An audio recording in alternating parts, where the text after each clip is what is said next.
Bien, pues buenas tardes y, como siempre, bienvenidos al Instituto Cervantes.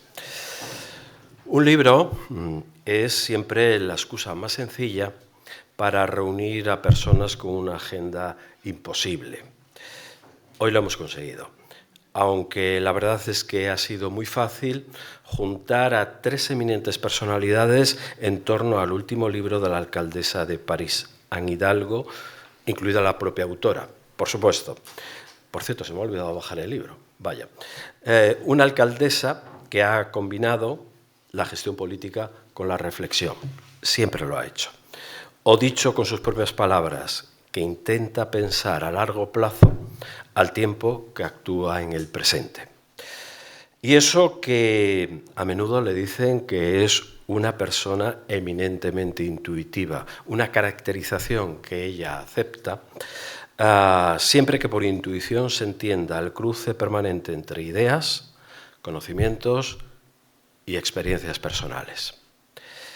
Bien, pues esta mujer que se describe como feminista, socialdemócrata, europea, ecologista, humanista y universalista, acaba de publicar su séptimo libro, Résister, Le Paris de l'Espoir, y pensaba enseñárselo, pero se me ha olvidado arriba en el despacho, ¿qué le vamos a hacer? Pero, en fin, hay ejemplares por ahí. Y todo lo que he dicho se encuentra en él, se encuentra en este libro.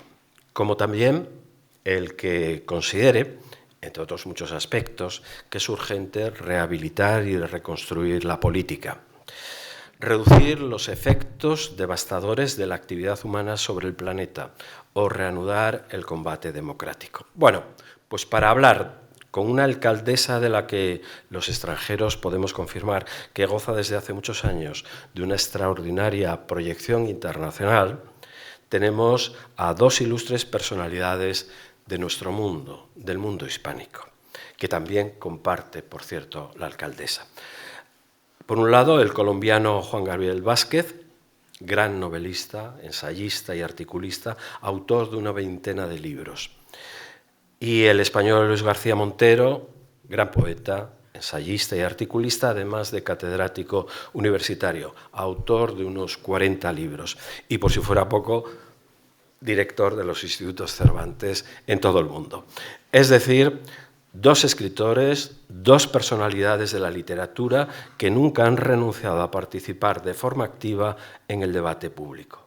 Justo lo mismo que pide la alcaldesa. Por eso, pero antes de dar paso a los tres, agradeceríamos que el embajador de España, Victorio Redondo, nos dirigiera unas palabras. Muchas gracias por su presencia y seguro que disfrutarán del coloquio.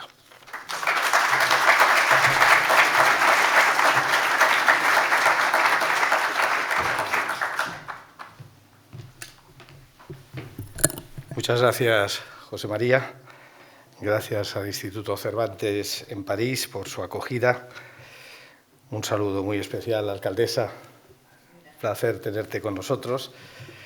Querido Luis, secretario de Estado, director de los Institutos Cervantes de España.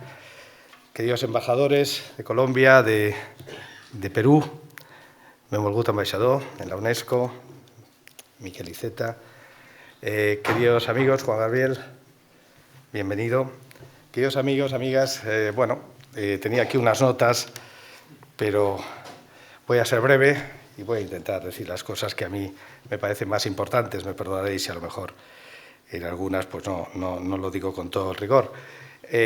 Primero es una gran satisfacción presentar un libro de Anne Hidalgo, porque en Anne Hidalgo, se pone en evidencia que dos países, España y Francia, pueden tener nacionales a la vez y que una persona puede ser, y vosotros lo sabéis, muchos de vosotros lo sabéis seguro, algunos por experiencia propia, puede sentirse muy francesa, haber hecho su historia y su vida en la República Francesa, su vida política en la República Francesa y no haber dejado nunca de lado su corazón y su historia española, a pesar de haber venido de muy niña, pero siempre volviendo y regresando, y con unos padres que regresan, una hermana que regresa y se afincan otra vez en la bahía de Cádiz.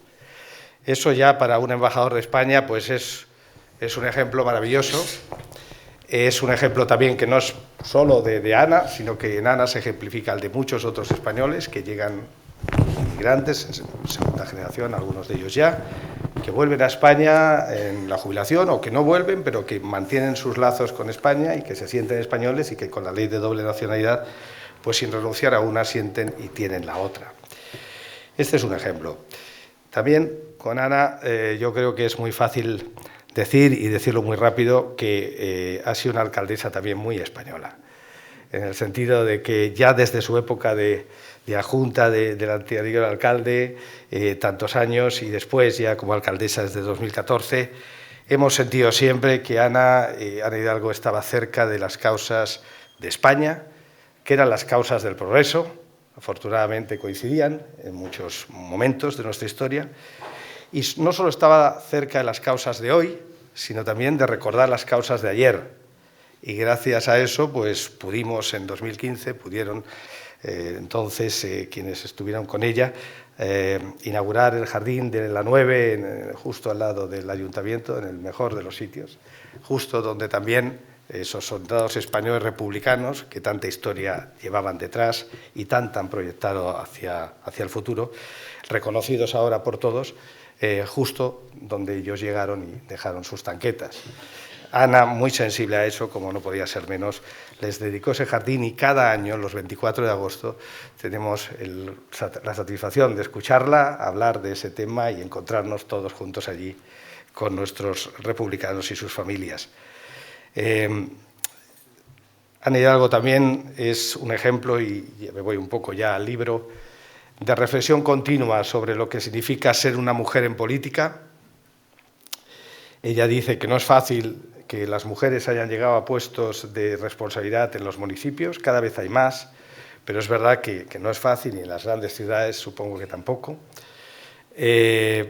Una mujer en política con todo lo que eso representa, una mujer comprometida con las causas sociales, quizás ya desde su formación como inspectora de trabajo, es algo que ya, supongo, Ana, que ya desde el primer momento lo vives de muy cerca.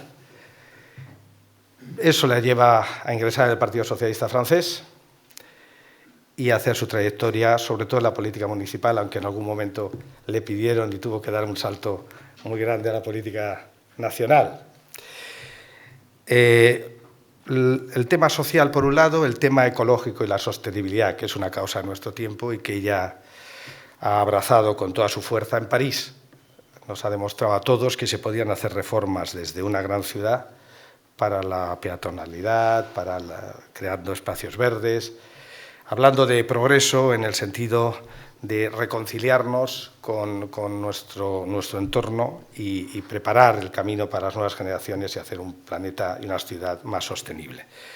En eso Ana ha sido también un símbolo.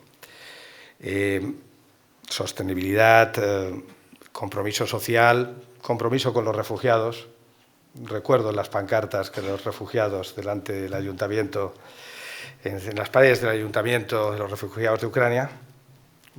Era bonito hablar de refugiados y hablar de aquellas personas que abandonan su país por una guerra. Nosotros sabemos de qué hablamos en nuestra historia y nos alegraba a todos ver que el Ayuntamiento de París, un edificio tan simbólico, recogía esa evocación. Una mujer europea, una mujer atenta a lo que ocurre, y este libro yo creo que es una muestra de eso. Cuando dice resistir, en el libro Resisté, añade apuesta au mise au Paris pour l'espoir, y allí ya nos da, yo creo que las dos claves que luego se desarrollarán, gente que sabe mucho más que yo desarrollará mucho mejor, pero ahí están las dos claves, ¿no? Resistir, pero tener esperanza. Y resistir es un poco la clave realista de este juego, ¿no, Ana? Es el decir, para resistir hay que saber a qué nos enfrentamos. Es decir, cuáles son los retos, cuáles son las dificultades, cuáles son los problemas, los nuevos problemas, porque la democracia no tiene siempre los mismos problemas. A lo mejor puede tener los mismos con otras técnicas y con otros nombres, pero incluso tiene temas nuevos y problemas nuevos. Y yo creo que en el libro Ana lo evidencia muy bien. Y luego esperanza, porque la esperanza es la política.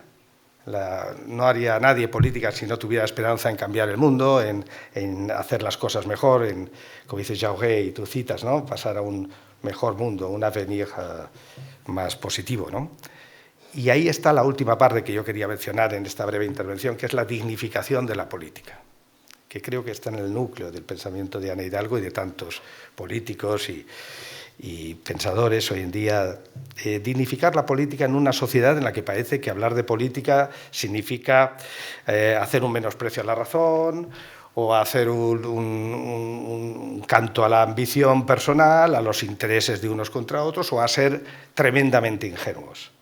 Que esto también nos lo dicen muchos. Si tú hablas bien de la política es que no sabes lo que está pasando, es tremendamente ingenuo. Pero yo creo que a veces detrás de esta tremenda ingenuidad lo que hay es un gran idealismo, que no es lo mismo, no es lo mismo. Es decir, a veces nos dicen ingenuos para que no reaccionemos, para descalificar, para hacer ver que la única forma de entender el mundo es ser bastante cruel y bastante poco apasionado por las cosas, bastante individualista o bastante resignado a aceptar cómo van los tiempos. Por eso digo que resistir es conocer y esperar y tener esperanza es seguir teniendo ideales. Y en esa combinación, Ana, yo creo que te tenemos que dar todas las gracias de habernos enseñado en el libro cómo tú lo ves a través de tu experiencia y de tu día a día. Entonces, sin más, ya sin hacer ningún spoiler más, a todos os doy las gracias y deseo un buen debate. Gracias.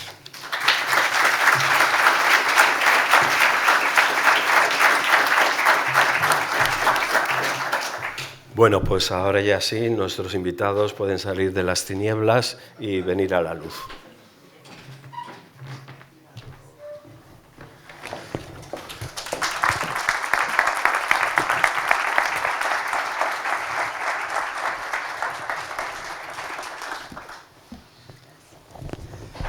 Bueno, pues la verdad es que es una alegría y un gusto estar aquí. Es un honor para el Instituto Cervantes poder estar aquí con Ana Hidalgo para hablar de su libro y además hacerlo con Juan Gabriel Vázquez, que es uno de los grandes escritores de nuestra lengua y siempre alguien que colabora profundamente con el Instituto Cervantes para hablar de lo que trata el libro. Juan Gabriel tiene una personalidad muy especial porque no solo es un novelista importante, en sus novelas siempre ha tratado los temas de la política, de la violencia, cómo la violencia pasa factura a los seres humanos y a la intimidad humana, pero es que además es un columnista y colaborador de la prensa,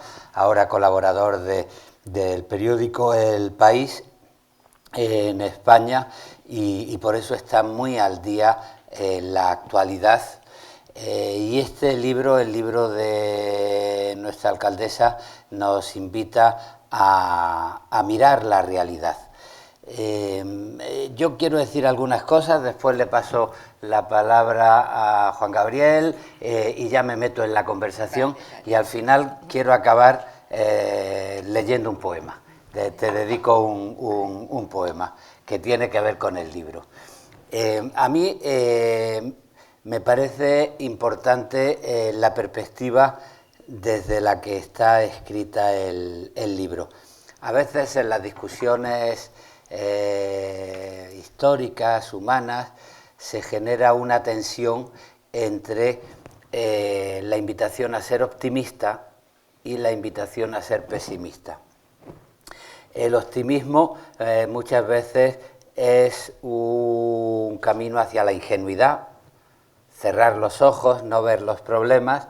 El pesimismo puede ser un camino hacia el cinismo, hacia la renuncia, tirar la toalla, esto no tiene arreglo, el último que apague la luz. Una filósofa española,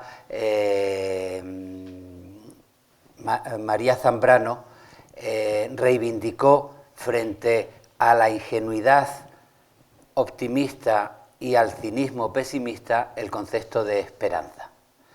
Apostar por la esperanza es tomar conciencia de los problemas, pero saber que el tiempo está ahí, el horizonte está ahí, y que en cualquier caso, por muchas dificultades que haya, uno no puede renunciar a sus convicciones.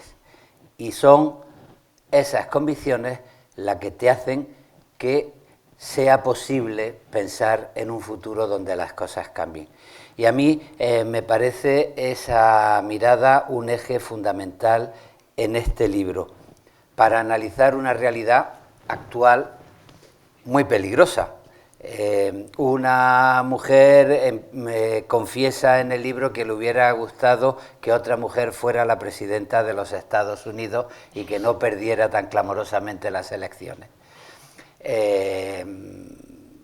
Estamos viendo un momento donde la democracia está en peligro, donde hay un desmantelamiento de los valores democráticos y donde además estamos asistiendo a la evidencia de que el neoliberalismo, en su falsificación de la idea de libertad, porque confunde la libertad con la ley del más fuerte, se convierte en el aliado claro de la extrema derecha y en un camino hacia la extrema derecha.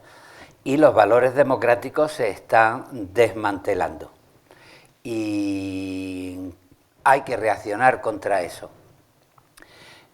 Primera medida, lo comentaba nuestro embajador, es muy importante reivindicar la dignidad de la política, porque la estrategia de la extrema derecha y de los enemigos de la democracia es generar redes de descrédito de la política. Todos son iguales, todos son unos corruptos, no piensan nada más que en su propio egoísmo, la política es un engaño, no nos representan, etcétera, etcétera, etcétera, etcétera. Desprestigiar la política es dejarle las manos libres a los que quieren imponer la ley del más fuerte, los dictadores de siempre o los nuevos representantes del predominio del dinero y de los millonarios imperiales en el mundo. De manera que prestigiar la política es muy importante, pero para eso es muy importante también tomar conciencia de dos cosas. Prestigiar la política es devolverle a los ciudadanos la confianza en la política, que los ciudadanos vuelvan a confiar en la política y crear mecanismos para que se pueda confiar en la política. Y en segundo lugar, tener conciencia del peligro que suponen los movimientos populistas, las dinámicas donde la gente es invitada a encerrarse en un fanatismo, donde la gente es invitada a decir lo que piensa sin pensar lo que dice, y ese populismo está al servicio de la nueva mentalidad neoliberal que nos empuja hacia la crisis de la democracia. Ese populismo está intentando sustituir a los partidos políticos. Y por tanto, reivindicar la política es para Ana Hidalgo, por una parte, hacer que los ciudadanos puedan tener confianza en la política, por otra parte, impedir que los partidos políticos organizados sean sustituidos por movimientos populistas sin raíz y sin consolidación ninguna. A partir de todo esto hay una reflexión que a mí me parece muy importante y quiero destacar dos cosas.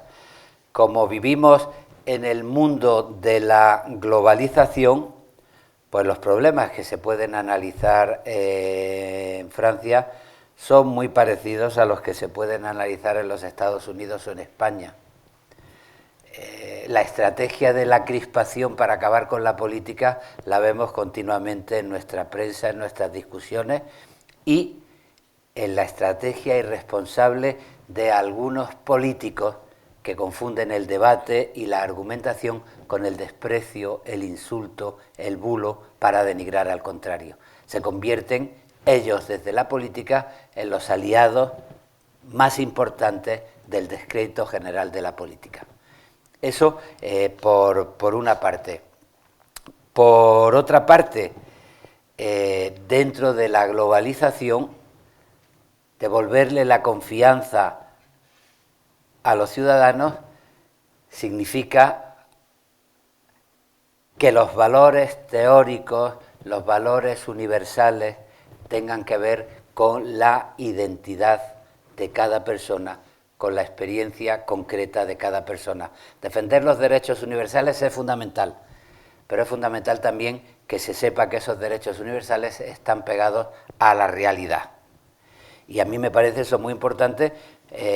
Teóricamente se ha planteado como creemos en la palabra universal, pero que no se olvide que los derechos universales no se viven lo mismo siendo hombre que siendo mujer, siendo blanco que siendo negro, siendo pobre que siendo rico, siendo homosexual o siendo heterosexual.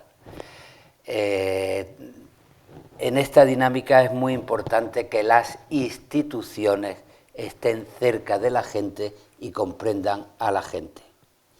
Y por eso, lo subrayo, la perspectiva de una alcaldesa es una perspectiva muy significativa y muy importante para todo esto, porque es hacer política en nombre de unos valores muy generales, pero a ras de suelo, pegado a la gente. Y en ese sentido, pues la experiencia de los proyectos de París, los proyectos de ciudades como Medellín, los proyectos de ciudades como Copenhague, nos pueden ayudar a comprender de qué forma encauzar todos estos debates en abstracto.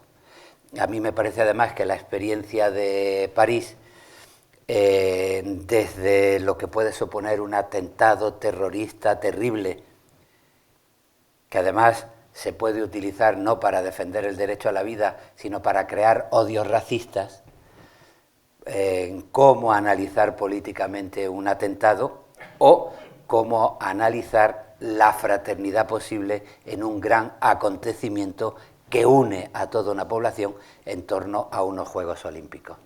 De manera que todas estas perspectivas yo creo que están muy encauzadas en el libro de Ana Hidalgo, y por eso me parece un libro muy importante de experiencia de la política, de reivindicación de la política, de devolverle la política a la gente, y me parece una muy buena noticia que se vaya a publicar próximamente en España, en otra de las lenguas maternas de Ana Hidalgo, que es el español. Bueno, el español de Andalucía, además. Sí, en ese caso, con acento francés, un poco extraño, pero... Y yo lo celebro. Y estas son las cosas que yo quería decir antes de agradecer a todos ustedes que estén en el Instituto Cervantes, agradecer a las autoridades, embajadores que estén con nosotros, darle la palabra a Juan Gabriel Vázquez para iniciar un diálogo en el que yo me voy a sumar con mucha alegría. Pues muchas gracias, Luis, por tus palabras. Para mí es un placer de alcaldesa. Estar aquí en el Cervantes, gracias, José María, embajador, gracias a todos ustedes por estar aquí. Mi presencia aquí, sospecho, tiene algo que ver con el cariño que nos tenemos con el Cervantes, que es mutuo, pero ojalá también tenga algo que ver con mi relación con París, que es una ciudad que es importante en mi vida, en mi paisaje biográfico. Es una ciudad en la que viví en los años 90, ahora termino una estancia de 2 años, y entre las dos siempre he conservado una relación muy fuerte con la ciudad, que es importante para los latinoamericanos, que es importante para los escritores latinoamericanos, y por diversas razones es parte de mi paisaje sentimental. Entonces me da mucho gusto estar aquí por eso. Yo quería comenzar hablando de una palabra entre las muchas que cruzan el libro, las muchas palabras importantes que cruzan el libro. Hay una que me llenó de felicidad, que es humanismo. Yo creo en mis peores días que ese gran proyecto, que es el proyecto humanista, que comenzó hace 600 años, está sufriendo los peores ataques de su historia hoy. Hay a veces en esos días malos que tengo, pienso que es una especie de contrarrevolución. Si el humanismo fue una revolución de las mentalidades que nos cambió para siempre, que es responsable de algunas de nuestras grandes conquistas como sociedades, ahora vemos una contrarrevolución en toda regla de fuerzas muy poderosas tratando de echar para atrás las conquistas del humanismo. Y quería hablar de eso. ¿Cómo lo ve usted? Bueno, antes que nada, muchas gracias por todo esto, por este encuentro, por estar aquí con estos prestigiosos escritores que le tengo muchísima admiración, y gracias a mi embajador, porque también es mi embajador, porque tengo la doble nacionalidad y siempre me gusta decirle mi embajador, aquí Victorio, y todos los amigos embajadores y que están presentes esta tarde aquí. El humanismo, sí, para mí es mi filosofía y son los valores que me animan. Y como ser humano, pero he sido, lo dijo el embajador antes, he sido inspectora de trabajo, me fui en esta vía profesional porque me parecía muy importante de luchar por los derechos de los trabajadores, seguramente porque era mi vida también, porque yo veía a mis padres aquí como inmigrantes y a mis tíos, que toda su vida era el trabajo y su familia, ¿no? Y yo los veía trabajando y también con muchísimo, no sé si optimismo, pero esperanza. Vinieron acá por razones políticas y económicas y yo los veía y también veía la injusticia de esta sociedad. Y veía yo a esos hombres y mujeres que estaban aquí en Francia con todo el corazón, con la familia que se había quedado en España, con toda la historia de la guerra de España. Y yo he crecido en este ámbito pensando que la suerte que yo tenía de poder estar aquí, de tener una vida, que mis padres habían arriesgado la suya, ¿no?, para venir aquí, y que yo tenía que hacer algo que sea útil, ¿no? Y útil a seres humanos que no tenían los mismos derechos que los otros. Y para mí, de esta manera, llegué a que la filosofía del humanismo sea mi conducta en la vida. Y luego, claro, cuando tú llegas aquí a París y que ya luego no es que me metí en política, pero que me presenté y que llegué a ser primera teniente de alcaldía y luego me preparé para ser alcaldesa de París, tuve también un encuentro importante con el que era secretario general de la UNESCO, con Federico Mayor. Y Federico, yo todavía no estaba de alcaldesa, me dijo: Ana, tú te estás preparando a ser alcaldesa de París. París es una ciudad que tiene un compromiso con los valores humanos y que tiene una palabra en el mundo que ninguna otra ciudad puede tener. Me dice, puede tomar, por ejemplo, Nueva York, Londres, que son ciudades, o Ginebra, ciudades internacionales, pero no tienen la misma historia con los derechos humanos y con el humanismo como el papel que tiene París.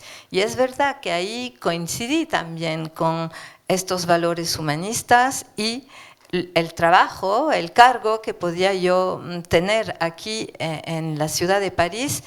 Y cuando estás en una ciudad tan cosmopolita, tan diversa, tan increíble, con tanta energía, tu trabajo, que es un trabajo de político, que es un trabajo que también tiene que tener técnica, porque cuando hay que cambiar infraestructuras, cuando hay que... Pero lo que es tu trabajo es de permitir a gente muy distinta, que viene de todas partes del mundo, con ideal, con sueños que son distintos y tienen que vivir juntos en un mismo territorio. Y yo siempre me he dicho que para mí el humanismo era también permitir a la gente que viva junta con su humanidad, es decir, reconociendo la diferencia de los demás y con placer, ¿no? Encontrar el placer de vivir con tantas gentes distintas. Y que para mí eso era el papel que tiene que jugar un alcalde, una alcaldesa, y también un papel completamente en los valores humanistas, que son los valores que me animan desde, finalmente, es mi historia, es lo que he vivido, y el humanismo sí, hoy no es que se pierda, porque yo creo que hay mucha gente, y la mayoría de la gente en el planeta quiere vivir también en paz con los vecinos, y cuando, por ejemplo, cuando organizamos los Juegos Olímpicos, ahí de ver toda esa fraternidad y de ver que la alegría es algo político, ¿no? La alegría, porque ahí es cuando los seres humanos tienen no únicamente una idea teórica del humanismo, pero lo viven como una fraternidad, ¿no? Como algo que están compartiendo, y para mí estos valores humanistas tenemos que defenderlo y tenemos que promoverlo, aunque el mundo esté, como lo ha dicho también Luis, un mundo que nos lleva más atrás, que nos lleva al egoísmo, que nos lleva al individualismo y al miedo de la diferencia de los demás. Así que aquí yo creo que esta ciudad y los valores que son los que me constituyen también me han permitido de tocar, no únicamente en teoría, la teoría es muy importante para mí, en las lecturas, las ideas, pero también de tocarlo como una emoción. Y cuando la gente puede resentir esta emoción y también intelectualizarla, yo creo que ahí se gana algo muy fuerte, porque ahí nadie puede entrar para decirte, deja esto de lado, ¿no? Cuando lo has vivido, ya también eres tú un agente de este humanismo activo que tenemos que promover y defender. En algún sentido, el libro es una exploración desde muchos puntos de vista de una sola pregunta esencial, que es ¿para qué sirve la política? ¿A cosa sea? Y desde luego que el libro da una respuesta clara, da una respuesta que incluso me atrevo a decir es optimista, pero yo quería saber si la respuesta a esa pregunta, alcaldesa, cambió durante la escritura del libro, ¿no? Si la escritura del libro generó unas reflexiones o tal vez un examen, ¿no? Una introspección que el contacto con el intento por explicarnos, ¿no? Siempre produce tal vez respuestas nuevas. No sé si le haya pasado eso. Sí, por supuesto me pasó, porque empecé a escribir este libro después de la elección presidencial, porque lo que vi en ese momento, que fue tan duro, tan difícil, con ese resultado tan, bueno, increíblemente malo, yo, claro que estuve pensando en lo que había ocurrido. ¿Qué es lo que había ocurrido? No era normal, había algo de un poco anormal que había ocurrido. Mucha gente me decía, ¿cómo se puede obtener un resultado como ese cuando, por ejemplo, los meetings que ha hecho, los debates en televisión y en los medios de comunicación siempre han sido muy interesantes? Entonces, ¿qué es lo que ha pasado para que se produzca este resultado? Es decir, que finalmente los populismos y las ideas que no eran las ideas más históricamente republicanas de derecha o de izquierda se impongan en esto. Y yo, después de esa elección, hice dos cosas. La primera, me fui a Ucrania. A los 2 días después de la primera vuelta, me fui a Ucrania, que era en abril, sería el 13 de abril 2022, es decir, un poco más de un mes después del ataque ruso. Y allí llegué en una ciudad que estaba en guerra, ¿no? Y que estaba todo paralizado, y me encontré con el alcalde de Kiev y con otros alcaldes que habían destruido toda la parte de Bucha, del norte de Kiev. Y ahí mi reflexión fue finalmente, porque me lo dijo también el alcalde de Kiev, me dijo, mira, Ana, sabe, de toda forma, mientras que estás viva, mientras que tiene energía, que puedes hablar y actuar, no hay muerte. La muerte no existe. Tú has combatido de tal manera que estás viva porque ha llevado ese combate. Y me dije, mira, este hombre que es alcalde de una ciudad que del día a la mañana, porque así ocurrió, se encontró en una situación donde su país y su ciudad estaba invadida. Estaban los militares rusos, bueno, los pararon antes que lleguen a Kiev, pero él también arriesgando a su vida. Y me contó que la primera cosa que hizo cuando ya por la mañana supieron que iba a haber la guerra, se encontraron 4 o 5 en la alcaldía de Kiev y ahí empezaron a organizar algo que se llama la resistencia, también con gente que venían a buscar armas, que eso no es el trabajo de una alcaldía y él no tenía armas.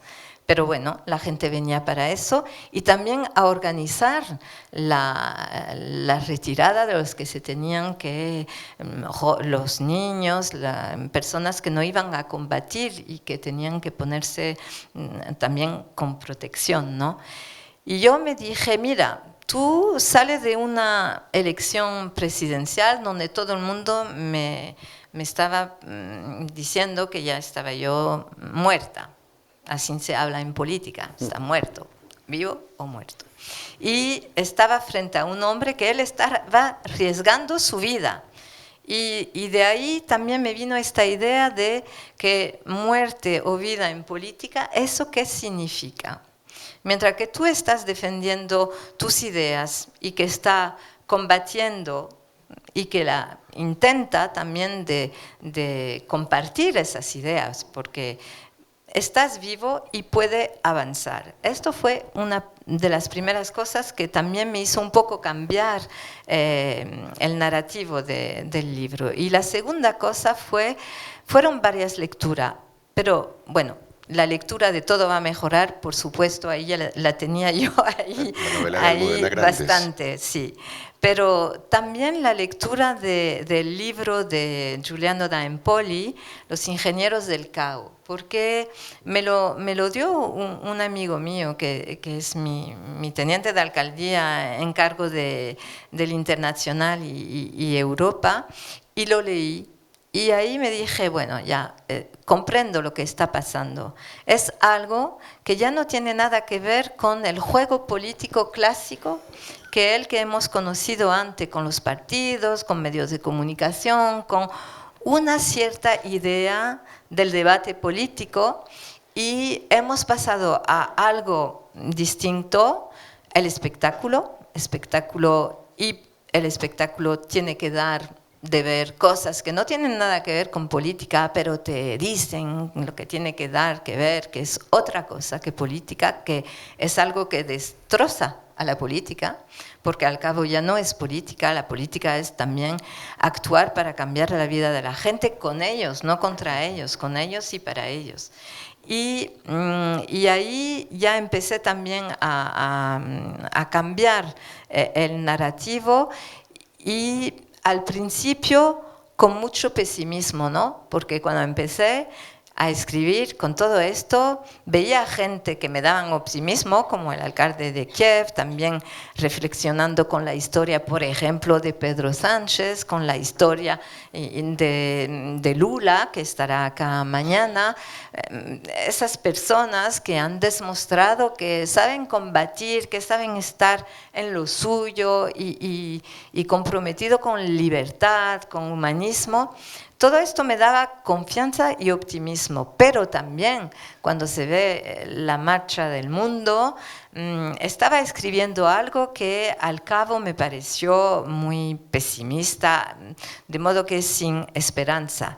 Y dije, no, si nosotros que estamos comprometidos en política, en democracia, no damos también los caminos que son pequeñitos, que hay que verlo acaso con lupa de alguna forma, porque son muy difíciles, Pero si yo no voy a esos caminos, entonces es tremendo, ¿no? Porque ya nadie creerá en nada.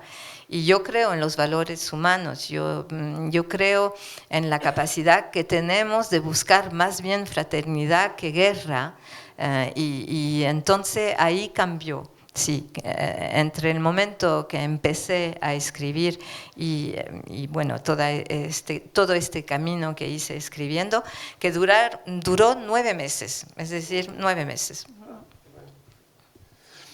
Luis, Un bebé. me tendrás que quitar la palabra porque yo puedo seguir hablando con la alcaldesa hasta pasado mañana. Pero es importante plantear estos debates.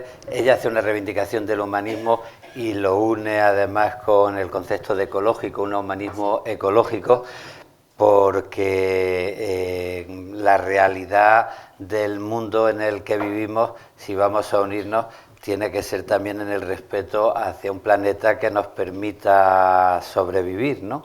Y el estado de guerra que se quiere imponer como un estado de urgencia, pues suele ser la justificación para hacer todo tipo de desmanes, todo tipo de falta de respeto al planeta, a las personas y a todo. Y no hace falta que haya bombardeos reales como en Ucrania.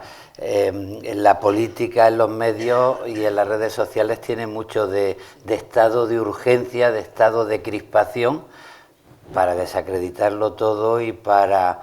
y en ese sentido a mí me parece muy importante el concepto de humanismo, porque reivindica muchas cosas, reivindica la memoria. Y yo antes hablaba de la necesidad de consolidar lo que ha salido bien, que es lo que nos permite esperanza.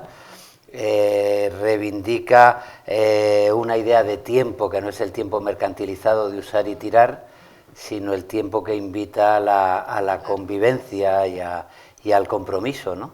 A mí me ha gustado mucho la cita con la que abres el libro de Martin Luther King, de, bueno, si queremos salvarnos tendremos que salvarnos todos como hermanos, sí.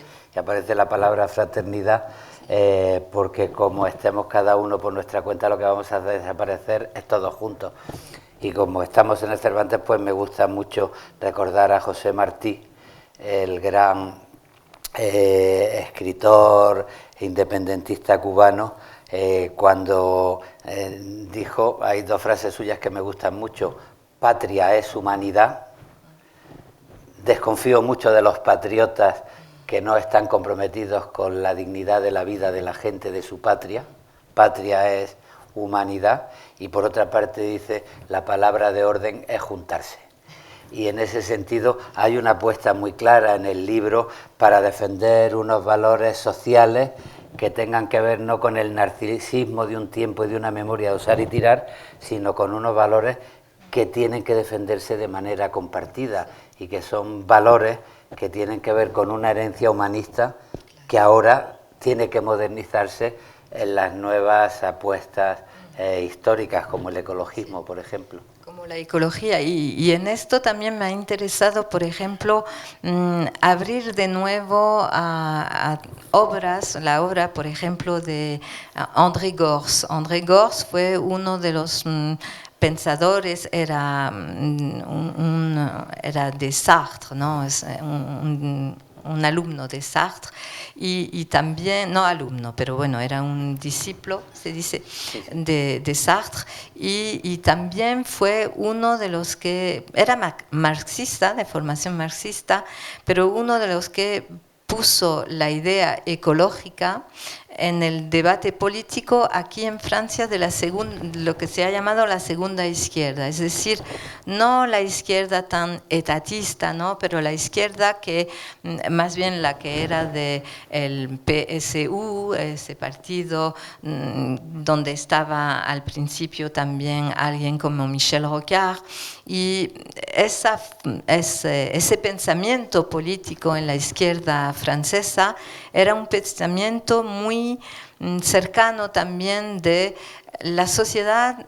Tiene sus movimientos sociales, los sindicatos, los ciudadanos, y todo no viene del Estado, aunque el Estado tiene una fuerza, claro, es una estructura muy importante, pero, por ejemplo, André Gorz ahí pensó, fue uno de los primeros a pensar la ecología. También fue él uno de los creadores de la revista El Nouvel Observateur y en los años 70.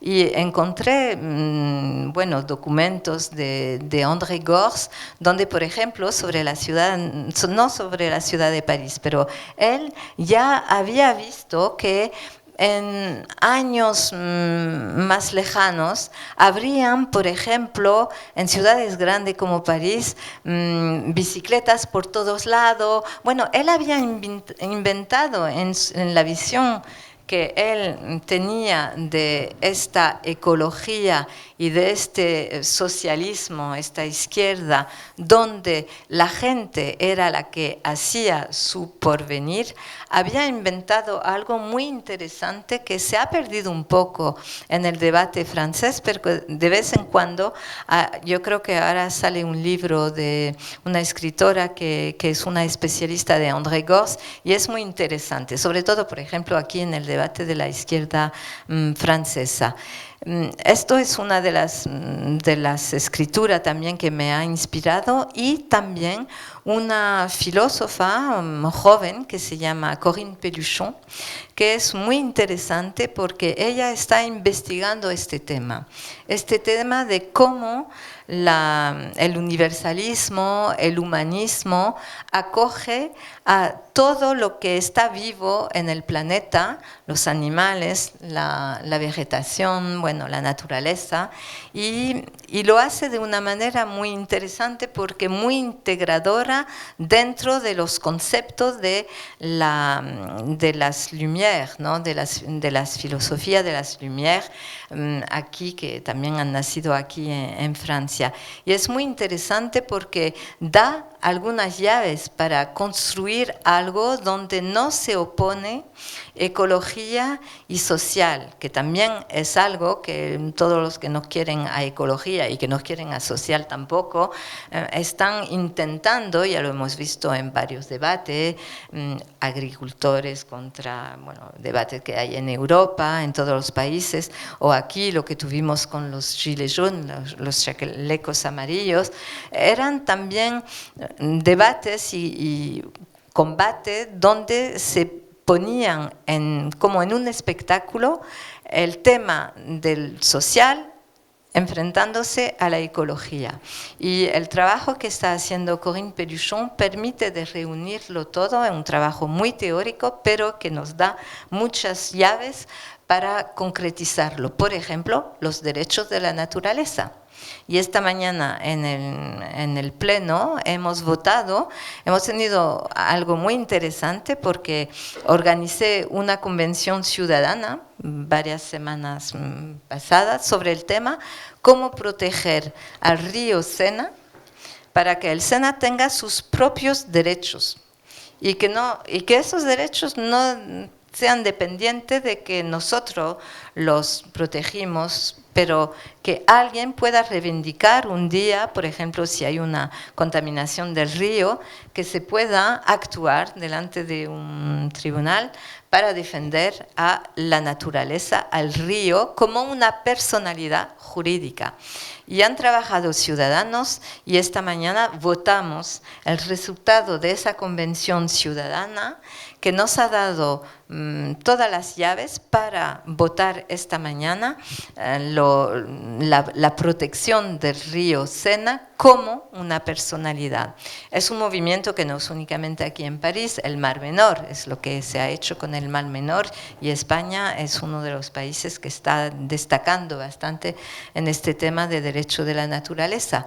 Pero estos temas son los temas que también permiten, y al final del libro he querido terminar sobre esta idea que hay que reinventar este humanismo integrando a los derechos de la naturaleza dentro de nuestro humanismo para estar también, para poder enfrentar los desafíos del siglo, donde no se puede considerar, por ejemplo, que cuando se protege a la naturaleza se destrozan empleo. No, hay que más bien intentar promover incluso programas económicos donde, porque se protege a la naturaleza, se crean nuevos empleos. Y esta nueva perspectiva, yo creo que los progresistas y demócratas, lo que se está haciendo en España, lo que se está haciendo en algunos países, tenemos que promoverlo, ¿no? Y también presentarlo como una orientación política de los progresistas y demócratas hoy en el mundo frente a lo que tú has dicho, gente que quieren acapararse todos los recursos del planeta para un grupo muy pequeñito que tendría finalmente todos los poderes sobre un grupo más grande, muy manipulado por redes sociales, por medios de comunicación, y que ese grupo incluso vota contra sus intereses. Grupo mayoritario que vota por los intereses de grupos muy minoritarios que no tienen de verdad ningún interés en que esos grupos vivan mejor. También analizando esto que, por ejemplo, en la socialdemocracia que conocemos, en el modelo socialdemócratas, que por ejemplo en Europa ha sido el modelo que ha permitido de vivir en paz, de integrar a España, a Portugal, también a integrar Grecia. Este modelo hemos crecido con él, con esta idea, también una idea de Jacques Delors y de todos los progresistas europeos, que era que no se podía tener desarrollo social, progreso económico si no había progreso social. Hemos crecido con esta idea que de todas formas era imposible de disociar los dos.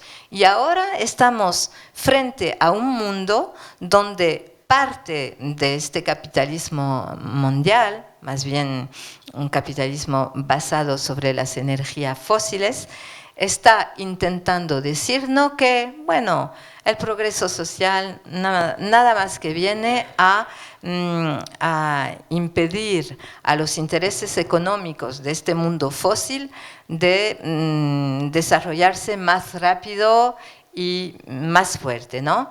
Y que finalmente, no, esta ecuación que teníamos, este equilibrio entre social y economía, eso ya no vale. También con esta idea que esto ya no vale, ya democracia no vale. Poco importa democracia. Hemos crecido con la idea también que la estabilidad política, la democracia, era lo que permitía también a las economías de desarrollarse y al progreso humano también de poder desarrollarse. Pero en este pensamiento que estamos enfrentando de una manera muy violenta en este mundo, también está esta idea que la democracia no es el mejor sistema que sea. De todas formas, es un sistema donde hay tantas regulaciones, hay tantas leyes, hay tantos obstáculos, se prohíbe todo y prohibiéndose esto, ¿qué estamos haciendo? Finalmente, los que están tomando los riesgos económicos para desarrollar no sé qué, esa gente está bloqueado por estas regulaciones que vienen de la democracia. Entonces, democracia, finalmente. Y se le está planteando también en el debate que la mayor parte de la gente piensan, por ejemplo, aquí en Francia hay encuestas que dicen que, bueno, hay una mayoría de franceses que piensan que un régimen autoritario finalmente no sería tan mal, ¿no? Y esas ideas están así desarrollándose de una manera donde somos muy naivos, ¿no? Yo, por ejemplo, cuando le digo a mis compañeros que van a enfrentar la próxima elección municipal, les digo, bueno, tenéis que tener en cuenta que medios de comunicación, redes sociales y encuestas van a intentar destrozar lo que ustedes como demócratas y como progresistas vayan a intentar de plantear como debate. y van a venir encuestas que van a decir, es horrible, de todas formas vais a perder porque están dando a Madame Dati como... Sí, pero cuando mira las encuestas y cuando ve cómo están hechas las encuestas, es decir, exactamente cómo funcionan también las cadenas de información continuas o las redes sociales como X, ahí tú no puedes tomar esto como una medida de la realidad de la opinión pública, no, es una manipulación. Y no soy complotista, pero tengo la lucidez de ver lo que está ocurriendo incluso en países donde la gente tiene nivel de estudio, tiene capacidad crítica, y se ha visto muy bien con el COVID también, y en esto el libro de Almudena es para mí un libro que es una revelación también de cómo en Todo va a mejorar, cómo esta manipulación grandísima llega de una manera muy suave, pero al cabo conduce ¿a qué? A algo que no está tan lejos de una dictadura, ¿no? Bueno, de todas formas, de algo que te quita todas las libertades. Y yo creo que los políticos progresistas, los que estamos viendo esto, no es decir, ¡ay, qué miedo! No, es decir, sí, bueno, podemos tener miedo, pero tenemos que actuar contra esto, tenemos que, frente a estos movimientos tan potentes, también no dejar de hablar, de trabajar, y en esto los artistas, escritores, de todos los artistas son muy importantes porque ellos, y es lo que se ve con Todo va a mejorar, tienen intuiciones también y una manera de comunicárnoslas que es distinta de la palabra del político, que también puede cansar un poco la palabra del político. Cuando la palabra del artista o el trabajo del artista no te cansa, es algo que tú lo ves, acaso no comprende enseguida lo que está ocurriendo, pero va a funcionar algo que te ha entrado por dentro y que te va a trabajar de otra manera, ¿no? Y yo creo que es muy importante que artistas, ciudadanos, políticos, sindicalistas, bueno, que toda esta gente esté en algo que se una para comprender lo que está ocurriendo con la democracia y que tenemos que defender y, claro, también hacer cambiar las democracias. Pero en esto tenemos que también tener herramientas para trabajar esta democracia y los partidos políticos tienen que volver a ser esos pilares de esa herramienta. Yo no sé si, por ejemplo, en España Pedro Sánchez lo ve así, pero yo de mi punto de vista lo veo así. El trabajo que él ha hecho. ¿Cómo resiste alguien como Pedro Sánchez en este mundo? Yo me lo he... Bueno, ¿cómo resiste? Resiste porque tiene una fuerza, tiene algo, y los valores, y es una persona que...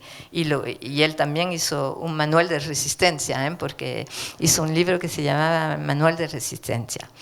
Pero también yo creo que él ha tenido esta intuición. Yo lo hablé con él al principio cuando empezó él a presentarse para el congreso que ganó. Y él me dijo, el partido tiene que ser un partido fuerte. Él tenía este miedo que el Partido Socialista Español se vuelva como en aquella época se hablaba del PASOK, el partido griego, que se había caído mucho. Todavía no se hablaba de esa manera del Partido Socialista, pero bueno, ya luego hicimos peor que el PASOK aquí, pero lo que Pedro llevó fue también esta idea de que el partido tenía que ser una realidad, ¿no? No algo teórico, una realidad en todos los pueblos de España y que tenía que tener una vida, porque frente a medios de comunicación, redes sociales, finalmente, ¿qué nos queda cuando no tenemos nosotros la potencia del dinero o de la economía, ese poder que tienen los otros y que nosotros no tenemos? ¿Qué nos queda? Bueno, encuentros a altura de mirada, ¿no?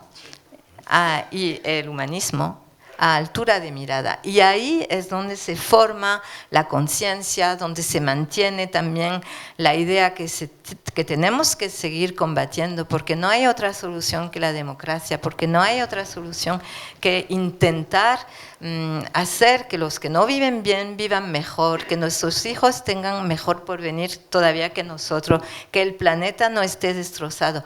Eso se puede conseguir al nivel de reuniones como estas o como reuniones de las agrupaciones de los partidos, ¿no? Manteniendo un nivel de energía y de compromiso muy fuerte de la gente. Y yo creo que también en esto el ejemplo, por ejemplo, español, o también lo que pude hablar con Antonio Costa, que también para mí es un ejemplo muy, muy importante, ahí tenemos algunas también llaves para abrir puertas y avanzar. En todo lo que dice y en todo lo que se lee en el libro, hay una idea clave que va por debajo, que es el diálogo, ¿no? La defensa del diálogo, de los encuentros cara a cara, de la deliberación, pero en cada una de sus respuestas esta noche ha mencionado dos palabras: redes sociales. Sí.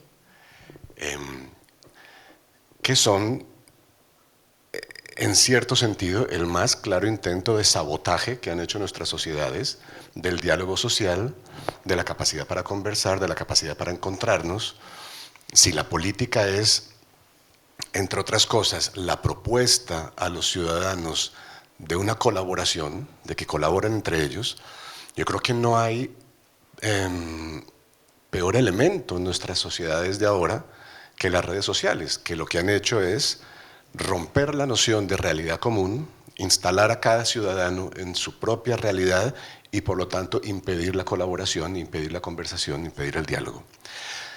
Y hay un gran momento del libro que es cuando la alcaldesa nos cuenta, nos recuerda cómo abandonó X, cómo cerró su cuenta de X. Yo tenía ganas de sacar los pompones y empezar a hacer...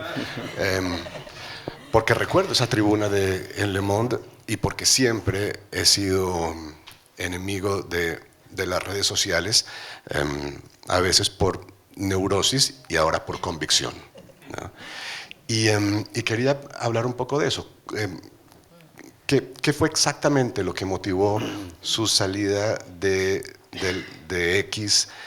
¿Qué ha reemplazado X? Si es que algo lo ha reemplazado, ¿qué se pierde, qué se gana? Y sobre todo, y esto es una pregunta que a mí me incomoda especialmente, ¿es el abandono de las redes la respuesta? ¿Las estaremos dejando en manos solamente de quienes las utilizan en contra de la democracia, en contra de la sociedad?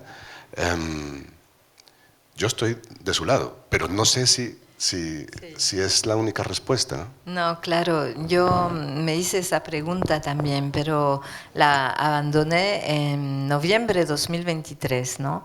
Y yo tenía más de 1.500.000 followers y decidí de parar con todo esto porque al cabo me di cuenta que había mucha gente que se metían ahí para insultarme y para hacerse conocer, insultando a un famoso, perdón, pero insultando a un famoso, ahí te da notoriedad, da autoridad, likes, da incluso dinero, se puede monetizar. Claro, y yo ya dije, esto se acabó, yo de todas formas no me interesa, aquí ya no hay debate.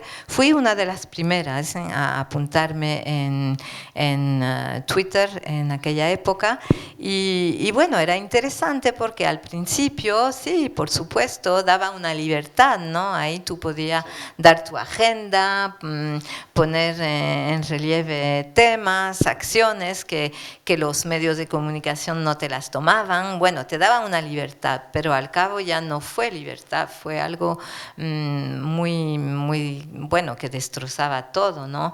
Y lo que he ganado es mucha libertad y también, bueno, algo más, más suave, ¿no? De decirte, no tiene que contestar en cada minuto, porque también cuando está en las redes sociales como X, si no contesta es que lo está aprobando, y si no ha dicho, pero no ha dicho todavía, bueno, es una dictadura de la urgencia, ¿no? Cuando yo creo que hay necesidad también, sobre todo para los políticos, de, bueno, hay cosas que tienes que reaccionar de manera inmediata, pero hay cosas que tienes que pensarla, que ver las consecuencias y que no es posible de hacerlo de la manera de las redes sociales. Y bueno, yo creo que he ganado algo más confortable, ¿no? en mi vida personal y política. No hay nada que lo pueda reemplazar, ¿no? Han salido otras redes sociales como Blue Sky, estoy en Blue Sky, en Instagram también, pero bueno, es distinto, no es tan bueno de este hilo así que pasa cada segundo, ¿no? Y también he hecho algo que es para comunicar con la prensa, porque también tenemos que comunicar con la prensa. Tengo una lista en WhatsApp, de una tele WhatsApp, que es donde tú tienes tu lista y ahí pones los comentarios o la información y los datos que quiere dar y que quiere compartir. No, nada puede reemplazar a X, pero de verdad yo creo que ese movimiento, también si se dejan entre ellos a esa gente, bueno, que se lo arreglen entre ellos. Si quieren insultarse, al cabo se insultarán entre ellos, ¿no? Es lo que está ocurriendo con Elon Musk y Donald Trump también. Yo también dejé de colgar mi artículo en X. Y la verdad es que yo no sé a Juan Gabriel qué le ocurre. Lo que sí es verdad es que ahora yo estoy un poco desorientado, porque cuando yo colgaba en X la columna del País, por ejemplo, si a los 3 minutos había 500 mensajes llamándome hijo de puta, yo decía, he acertado. Ahora no sé, ahora la verdad es que no sé si he acertado o si no he acertado, no tengo manera para sentirme. Pero en fin, la verdad es que es muy importante tomar conciencia de que frente al humanismo hay una cancelación cibernética del pensamiento, de la dominación de la gente, que se le invita a no pensar sino a encerrarse en discursos de odio, ¿no? Y eso es muy, muy importante. Para concluir, yo quería pedirle a Juan Gabriel que diese un par de ideas o una idea fundamental aconsejando por qué es conveniente que la gente lea este libro. Bueno, el libro es muchas cosas de una importancia determinante, creo yo, en nuestro momento político, en el momento político que vivimos. Es una invitación al diálogo, es una invitación a la conversación ciudadana, que tan deteriorada está. Nos hemos encerrado en burbujas de información que nos dificultan o nos imposibilitan las posibilidades de encuentro con el otro. Y esto, a este libro le importa mucho esa idea, la idea del otro. El otro es hacia quien vamos nosotros. El libro plantea la política como un viaje hacia el otro, un acto de curiosidad, casi diría yo, de curiosidad por el otro, y también de aceptación del reto, de dignificar la política con un solo objetivo, que es dignificar al ser humano. No se puede hacer lo uno sin lo otro. Para hacer eso, el libro hace ese objetivo grande, el libro tiene muchos objetivos pequeños. la recuperación de la idea de los partidos, la defensa de la idea de los partidos, la defensa de la socialdemocracia, que me alegró enormemente. La socialdemocracia como ese conjunto de decisiones que han llevado a los grandes momentos de prosperidad de la Europa de los últimos años y que sin embargo sufre ataques todos los días, de todos los extremos. La socialdemocracia es el punching ball, ¿no?, de los extremos políticos. Y para lograr todo esto, Anne Hidalgo nos invita a una recuperación de la nobleza. Se habla de las cartas de nobleza de la democracia, de la recuperación de nuestra fe en la democracia y el enfrentamiento y la resistencia contra una cantidad enorme de fuerzas económicas, sociales, políticas, cuyo único objetivo es minar la democracia por dentro, porque allí está su poder y allí está su interés, en arruinar la vida de todos para mejor beneficiar la vida de unos pocos. Este libro en ese sentido es un llamado a esa resistencia contra estos tipos de poder, contra estas fuerzas que no solo son políticas, sociales, económicas, que son también emocionales o que juegan con las emociones, y por todo eso creo que es un libro indispensable y perfecto para el momento que vivimos. Sí. Yo estoy de acuerdo y quiero acabar leyendo un poema, porque la cónsul honoraria de España en Rennes es una hispanista muy reconocida, Françoise de Busquet, y ha traído un libro con la poesía como un acto de hospitalidad, porque quería que te lo regaláramos. Ella ha estudiado y ha traducido mis poemas, y he visto un poema que se titula 1789, que es el poema que yo quiero dedicarte por todo esto que estamos viendo, de cómo hay un proceso que está pervirtiendo las palabras, y eso es muy peligroso. La libertad está dejando de ser un marco de respeto a la conciencia individual para convertirse en la ley del más fuerte, devolvernos a la ley salvaje del más fuerte, y el que más fuerza tenga, ese se impone. La igualdad está siendo sustituida por los poderosos por la homogeneización, que no es lo mismo la igualdad como marco de convivencia que respeta la diversidad de todos y todas, de la homogeneización que desde el autoritarismo impone una forma supremacista de ser, y todo lo demás está condenado a los márgenes. Y es muy triste ver cómo mucha gente opina políticamente en su propia contra, ¿no? Cuando en España se utiliza la migración para defender un racismo, de qué manera se pervierte un discurso, se manipula y se miente, porque en el fondo al quien se está favoreciendo es al millonario, que lo que quiere es que haya migrantes, pero sin permiso de trabajo, porque así les puede pagar muy por debajo de lo que tiene que pagar un salario digno en la empresa, ¿no? Y esa homogeneización lo que hace es que la gente pierda, y hemos hablado de eso, la ilusión común, la necesidad de reunirse para agrietarse en odios de los unos contra los otros. Y ya no es que haya gente diversa que se una para defender una ilusión común, sino que hay minorías llamadas a enfrentarse, a odiarse las unas y a las otras, ¿no?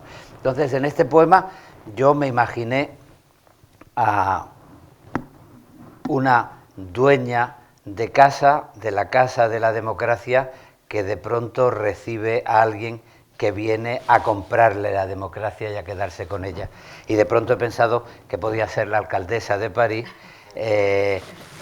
recibiendo pues la visita, no sé si Putin, de Donald Trump o de alguien que viene a comprarle la democracia. 1789. La casa está vacía, igual que un ministerio durante el mes de agosto. Voy a encender la luz para enseñarla a un nuevo comprador. Abro la puerta envejecida de la palabra libertad y veo ropa sucia de trabajo en el desorden de la habitación. Junto a la estatua hay un vestido de fiesta desgarrado. Entramos luego en la igualdad. Sobre la mesa, un plato de cenizas y ventanas que dan a la miseria de un mundo silenciado. Al final del pasillo, a mano izquierda, la fraternidad, con grietas en el techo y humedades de musgo en la pared. ¿Cuánto pide por ella?, me pregunta. Como le digo más de lo que vale, comprende que prefiero no venderla. Son muchas las reformas necesarias, se ha caído hasta el número, insiste, se ha caído hasta el número examinando la fachada. 1789, dice, es un buen año para hablar de amor. Muchas gracias. Gracias. Qué lindo. Muchas gracias por su libro. Gracias a ustedes dos. Gracias por esta invitación.